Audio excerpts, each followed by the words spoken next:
Continuous learning is not only a skill, it's also an appetite. It's a desire to keep learning new things. But it's a skill in that you develop a plan. You develop a concept of why you're learning and what you want to achieve. I like to talk about creating a strategic learning plan. And what I mean by that is that we all have the opportunity to be the best at the world in something, but none of us can be the best in the world at everything. So what is it that you want to study the thought leaders about? It may be about strategy, or it may be about talent. It may be about improving performance. Where do you want to be the best in the world? And then how can you build a plan for adding layer upon layer upon layer of learning? That's really what continuous learning is about. You know, it's important for a leader to be continually learning because the world is changing so fast. If you're depending on what you knew yesterday or last month or last year, sooner or later you're going to be irrelevant.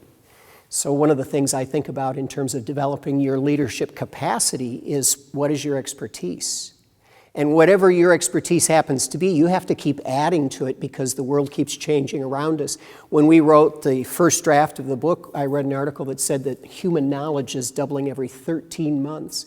And by the time we handed our manuscript off to our editor, I saw another article that said, no, it's every 12 months. And then by the time the first printing came out, I saw another article that said, you know what, it could be every 12 hours in the future. So you think about doubling human knowledge, all the history, every 12 hours.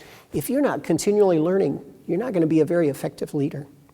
You know, a comment I get a lot is, I don't have enough time for learning. I've got so many things going on in my schedule right now.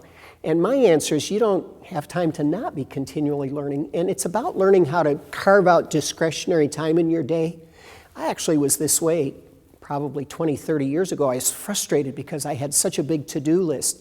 And I got upset that I wasn't learning more and developing my skills. And so I made a commitment that I was going to come into the office a half hour early every day. And I discovered that actually the time had always been there, but I had never organized in a way that I could devote my time.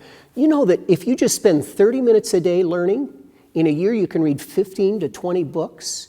You can keep up on the most important blogs or articles. It's amazing how much you'll learn if you consistently give 30 minutes a day.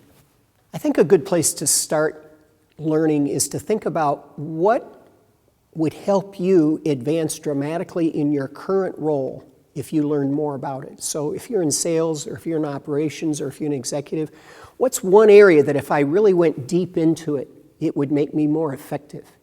The second thing would be to say, what do I want my next role to be? Where do I want to be in 3 years, and how can I start learning about that right now? So it's what's current today, what's relevant today, but then what's going to be relevant tomorrow. You get those two things answered, and you're going to have a great plan for continually learning.